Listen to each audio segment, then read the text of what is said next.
early today. I'm with Dr. Rodney Tucker.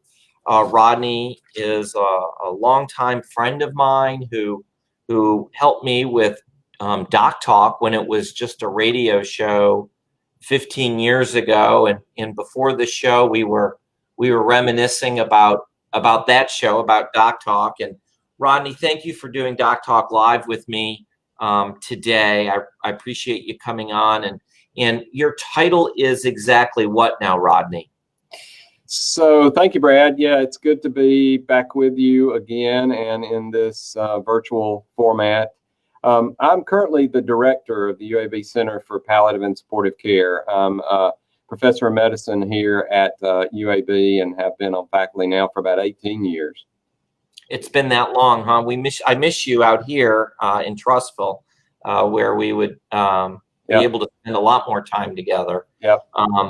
So in your background is internal medicine, and then 18 or 20 years ago or so, you decided to specialize in this area of medicine. So it didn't really exist when we went to medical school. That's right. And, you know, we've talked a little bit about that in the past, that the specialty of palliative medicine, hospice and palliative medicine has been around probably 20, 25 years or so. But when we were in medical school, it really wasn't a specialty of medicine. I've been practicing palliative care and hospice for about 20 to 22 years. And again, came back on faculty here at UAB in 2002, so about 18 years ago. And that's where I've been, you know, since that time. I want to invite our listeners to if they're watching this live, to go ahead and type in their questions so I can better pick your brains in terms of palliative care issues. If you're watching a rebroadcast, I want to invite you to sending your comments because it helps me determine what shows to have. If you have suggestions for future shows, that's also helpful as well. And just any comment is really appreciated. It does help grow the show. So we take your comments seriously. With that said, let's start off a little bit about how this health crisis has specifically affected the practice of palliative care. Well, it's a good starting point, you know, Brad, when folks ask, and as we've talked about before on the show, you know, what is palliative care? There are certain aspects of the specialty of palliative care that we always highlight. And so I'll start there, and then you'll see it's pretty obvious how the COVID crisis has affected our practice.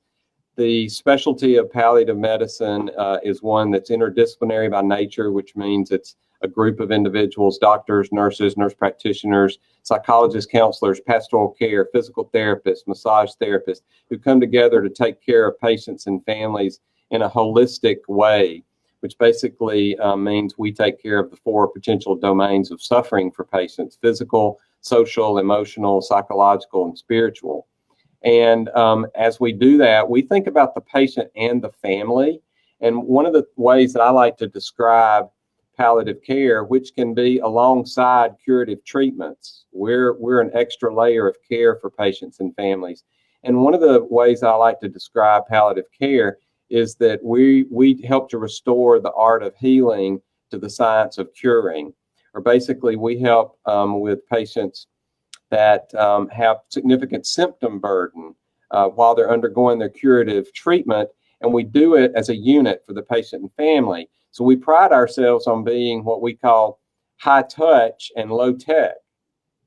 And so if you think about that, you know, for a second, what has the COVID crisis and the pandemic done? It has completely flipped the model on its end in terms of now we are finding ourselves, just like we're doing today, you know, virtually becoming more high tech in the way that we interact with our patients, in the way that we have conversations, in the way that we try to see and help our patients and families without touch. And so whether we our practice in the hospital or the clinic or through home visits, which have, you know, virtually, halted right now, our practice has been incredibly impacted by this because we don't have the ability to physically be present. with patients and family members in the same way. So at the heart of things, that's the largest impact. Another thing that we have seen particularly is the impact that this has had on ourselves and our team members and the medical community in general. It has really, taxed us all in so many ways. And I think while, we here in Alabama have seen, not quite the crisis that certainly our peers in other parts of the country are witnessing, it's going to be something that's going to be with us for a while. So I keep hearing stories about loved ones losing their significant others, and they're not able to be in the room. They are talking to them on the cell phone 1 minute, and then they're intubated and crashing shortly thereafter. And there just is not a good transition for patients and families when it comes to patients that have a high illness burden with this disease. Could you comment on that? Sure. The visit restrictions or visitor restrictions that have been placed necessarily on hospitalized patients in nursing homes, clinic patients, have been really a public health measure to try to diminish the risk of infection or spreading the infection. So it's been a necessary public health, measure for our hospital to keep our patients safe, to keep our healthcare workers safe. But at the end of the day, any patient who has serious illness or significant illness burden, such as, pain, maybe symptoms such as dementia or dementia with some delirium, shortness of breath, anxiety, depression, not having a loved one to be part of that support system and part of that care plan present is devastating for a lot of patients. And not only is it devastating for the patients, but it adds an extra layer of complexity for the medical personnel that need these family members to be supporting the patients. Not to mention the other support systems that we rely upon, such as our faith leaders and our community members and our friends that, could regularly visit in the hospital or the nursing home, to add that layer of care.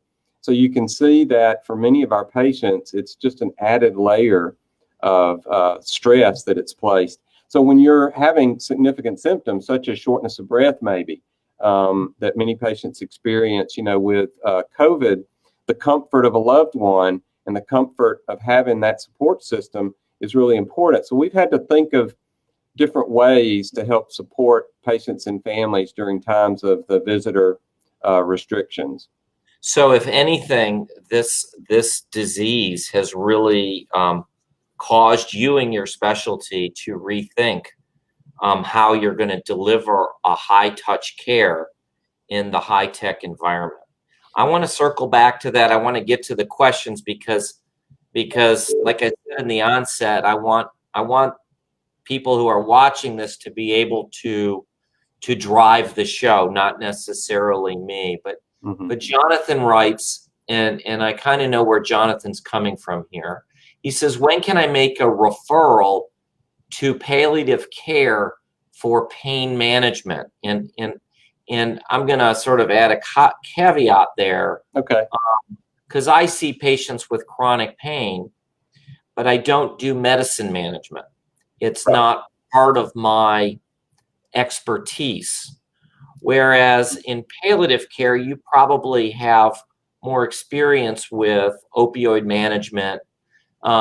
And naturally, you're dealing with end-of-life issues, so you don't have to necessarily worry about the problems that addiction and the functional elements that could bring on. So when would somebody like me, Rodney, make a referral to a palliative care doctor for pain management?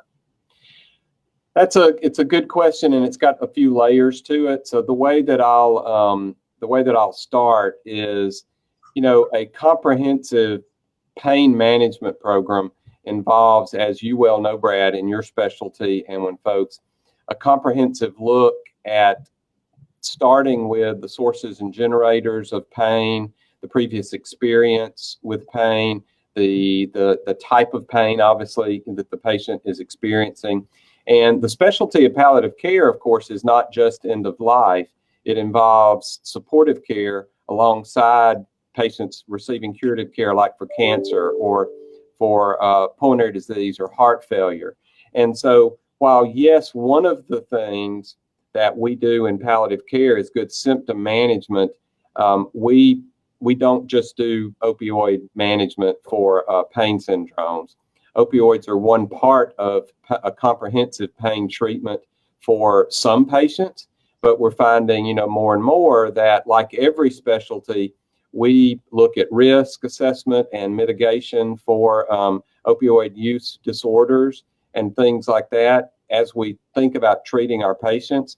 The main thing is when a patient has a serious illness or an illness that has a high likelihood of limiting their lifespan or their functional capacity, or is deemed quote unquote non-curative at that point, that is when a palliative and supportive care approach may be beneficial for that patient. So it's not a one size fits all, answer.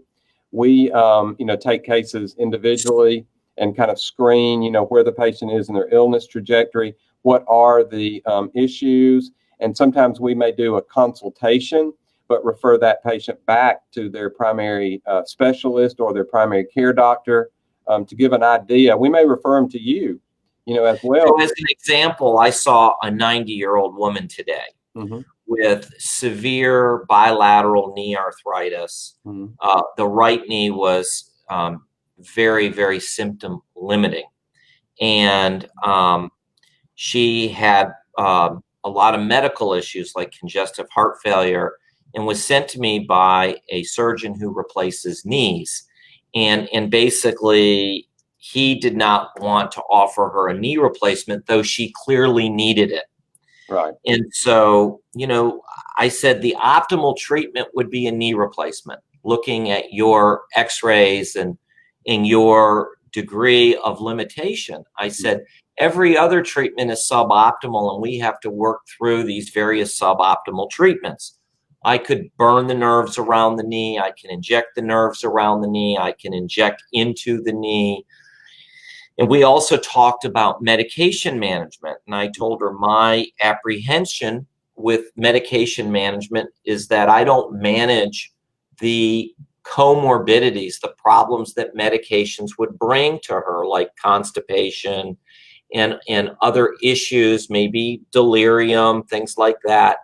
Would that be somebody that would be, because we mentioned her primary care who basically was using Ultram but was not comfortable using medicines more stronger than Ultram. Would that be somebody that would fit those criteria of pain management through palliative care?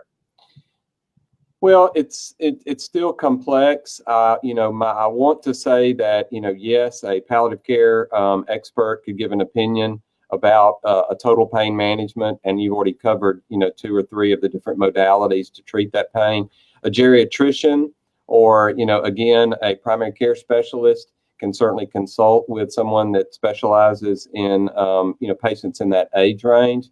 So the patient, may benefit from a palliative care standpoint, to look at what limitations she has, to look at what her goals are, to look at, some of the comorbidities, but it may not be a patient that would be long-term managed by a palliative or supportive care clinic, because clearly, 90 is the new 80, and 90 years old doesn't necessarily mean that she has a terminal illness or she has serious medical condition and symptoms. And so one of the things that we do promote in palliative care is, obviously, we all should be very educated about the different modalities of treatment, and that does include cases in opioids. So, while I can't do the same specialty and do what you do, necessarily, primary care physicians and physicians that are treating, if we can prescribe Ultram or tramadol or, some of the other medicines to patients, we certainly can all be challenged to learn about low-dose opioids and the potential side effects. I tell folks all the time that, if I'm trained to treat other comorbidities, I have to continue to challenge myself to be trained to treat pain in all the different, in all the different ways and age groups. So when I put on the Doc Talk Live page that you were coming on, I had a frequent viewer of the show send some questions. I didn't ask for these questions, but he sent them to me, and again, I do try to incorporate the questions that my viewers have, and if anybody has any other questions that are watching this live, please feel free to type them in. But David writes, in patients with COPD, how do you manage breathlessness? Mm-hmm. And let's say with and without low dose opioids. So that's it's a great question, and I appreciate David forwarding that. And it is, I guess, one of the things that COVID has brought to the forefront even more is the symptom complex that goes along with the serious illness that COVID becomes in many patients, with shortness of breath being one of the primary symptoms. So I appreciate him asking that. Palliative care and experts in COPD have a long history of managing air hunger, or as we call it in medical terms, dyspnea, or shortness of breath. So there are certain protocols and things that we recommend for patients, irrespective of the cause of the shortness of breath. It may be that they're short of breath because of tumor burden. They may be short of breath because of COPD. They may be short of breath because of a COVID pneumonia. So each one of those conditions causing the shortness of breath has to be taken into account when you're looking at a shortness of breath protocol, as we say. But one of the things that we are asked is about management principles of patients with shortness of breath, particularly in COPD. And of course, standardizing and maximizing the COPD treatment with the inhaler therapies, oxygen therapy, other medications that are typical parts of COPD treatment. That's really important. And double downing, as we say, on the education. Are the patients using their inhalers correctly? Are the patients creating an environment that is comfortable, such as is it cool? Is it calm? Because those things have been shown to decrease shortness of breath. So we have what we call a shortness of breath action plan that's actually on our website. If you go to the UAB Center for Palliative and Supportive Care, you can look under patient care. It's under the COVID-19 resources.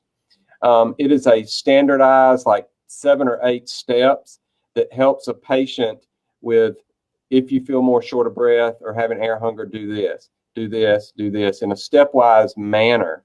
And one of the options, and just one of the options, is that potentially low-dose opioids for patients with significant shortness of breath can be beneficial for the relief of air hunger. And that's been shown in our literature. It does not lead inappropriate doses, considering age, kidney function, other medicines, all of those things, inappropriate doses. It does not lead to respiratory suppression, which is what a lot of people are afraid of. So again, it's another example of how safely used low-dose opioids, and keep in mind, it does not, and actually should not be, morphine in many cases. That's what folks will call upon. It can be any type of opioid medication, but there is a standardized protocol on our website where you can pull that off. And it has a lot of caveats, as I just mentioned, age, renal function, previous history of use of medications, things like that have to be other medications that have to be taken into account. But any insights as to how that would work? Well, there's a couple of theories, and a couple of them are proven, particularly that opioid medications do relieve some feelings of anxiety, obviously, which has a muscle relaxant, effect to some degree. There's also theories that, the opioids can potentially change some of the, as we say, blood flow, oxygen exchange, within the lungs, particularly so that you may oxygenate a little bit better. So it's hard to tease out what the exact effect, is, but we know that they do work. And in our line, in our specialty, the concern that families have about shortness of breath with illness is as profound, maybe even greater, than worries about pain and concerns about pain. There's a tremendous amount of anxiety among patients, not only with COPD, but with any respiratory problem, that not being able to get their breath is anxiety producing. Are there other medications that are, I'm going to call them non-pulmonary, that one would utilize for these feelings of suffocation, for lack of a better word? Yeah, there certainly are. Also in the protocol, the two largest classes of medicines that you would say are non-COPD or non-respiratory specific would be opioid medications, like the codone compounds, or hydromorphone, which is Dilaudid, or morphine. And then there's also what we call benzodiazepines or anxiolytics. Low dose anxiolytics also can have similar effect. I'm not sure that we know exactly all the mechanisms, behind that, other than, there's a direct connection, obviously, from the brain and emotion to increased respiratory rate and the subjective feeling of shortness of breath. One of the most common misconceptions is that, and medical professionals have this misconception too, that when you're measuring oxygen saturation, which is the percent, oxygen that, people measure on their, finger, if it's in what we would call a good or great range above 90, or say it's 95, 96, or even 98%, well, then you must not feel short of breath, right? And that's a common misconception, because shortness of breath and dyspnea is the patient's subjective feeling of not being able to get enough air. So their O2 sat could be fine, but they still may have the symptom of shortness of breath, and that's what you're treating, is the patient's subjective, symptom. So we're not treating the oxygen level; we're treating the way they feel, regardless of the oxygen level. Right. In our last few minutes, I just want to circle back, Rodney, to palliative care and how you guys are delivering a high-touch care without being able to touch. Well, obviously the model, particularly over the past few weeks, has changed. And we're doing everything to embrace the telehealth and telemedicine technology. That's been another profound change in our specialty. So while we may not be physically present, we can still be socially present, and we can still see patients. So we're trying to convert our practice as quickly as possible to have virtual visual visits with patients, as much as the technology and their comfort level will allow. So at least our patients can see our facial expressions. They can see that we're tuned in with them, that we hear them, and that we see them, and that we are present, at least visually. So that's another profound, change that we are embracing, and we'll never go back in terms of an option for patients who have to travel a long distance, or folks have really difficulty getting out of their house. So the model of medicine and the way that we practice, not just in palliative and supportive care, will forever be changed. So I love it. So you can basically virtually now make a house call, which we can. And there will always be limitations. It'll never substitute, obviously, for an in-person clinic visit entirely, or an in-person home visit.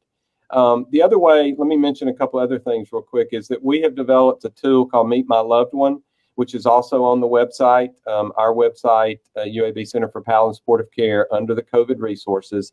The Meet My Loved One is just a simple tool that our nursing staff and our social work, care management, even our physicians can ask a loved one to tell us some of the human facts about our patients, and so that we can virtually meet them. And then that information that's on the tool is put at the bedside, so that even though you may not have your wife or your husband or your loved one visiting you, they can provide information, interesting social and psychological information and preferences about the patient that can be put there as if the family member were there telling you that, dad loves ice cream, or dad was a World War II veteran. He prefers to go by Brad instead of Bradley. Whatever the question is, I don't know, you may like Bradley better. I'm not sure. Only my mother calls me Bradley. Only your brother. Okay. So only my mother. Your mother. So only if your mother filled that out, then, she might say he prefers Bradley, just to get under your skin. But it's a way that we can promote keeping the patient and family at the center of our care model. And that's incredible. Able to do that. It does not replace the loved one being there, but it gives us a better sense of who that patient is. It's not just the next patient that's COVID positive. It's not just the next patient with dementia. It's Brad Goodman, and these are their preferences. So that's another way that we're trying to bring that high touch to what we do. First of all, I don't know if you can see some of the comments on the side on your screen, but some folks have typed in great show, and we certainly appreciate the supportive comments, no doubt about it. Brad, let me before we close, I know you got a minute. I'll let you finish. There is one other big issue that I think palliative care will be taking some, I don't want to say advocacy necessarily, but we will certainly be championing some things as we move forward into the next generation of our medical care system. So, but go ahead if you had other questions. Well, it wasn't a question, it was a comment, which was to plant a seed that I would love, and I don't know if you can do this, but with a family that would give us permission, I would love to do a virtual visit with you on Doc Talk Live. I think people could see a lot more of what palliative care is if they could actually watch you work.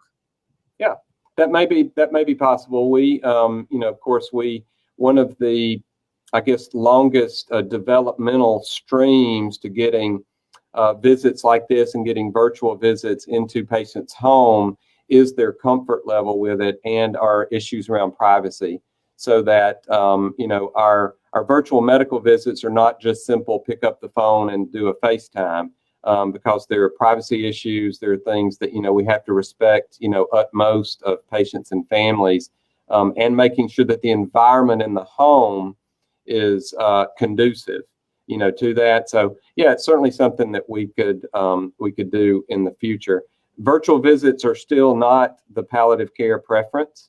I won't say that. We will get easier, and they'll get easier, and we'll get more comfortable with it, with time.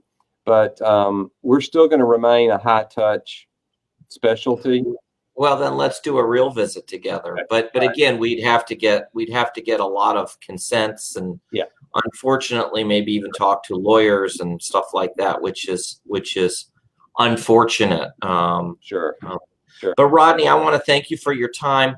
I want to make sure that we get your information up on the Doc Talk Live page. It may be that you have to type in some of the stuff in the comment section for us later, Rodney, to make sure that folks see it. Yeah. If I were more tech savvy, I would have been putting your website up and these links up while the show was going, but it's I can barely have a conversation and work my mouse at the same time. So pretty straightforward. It's UAB Center for Palliative and Supportive Care, and then you can go into the patient care section. So Brad, let me close and obviously thank you again, because the work that you're doing in this virtual world with Doc Talk and getting this information out is key and crucial. And for every 5 minutes that we've talked, there probably is another segment that we could do about not only our specialty, but one of the things that I'll close with is that as this crisis unfolds and changes the models of healthcare, it changes the way we communicate. It changes the way that we view the interaction between patients and doctors and the medical system.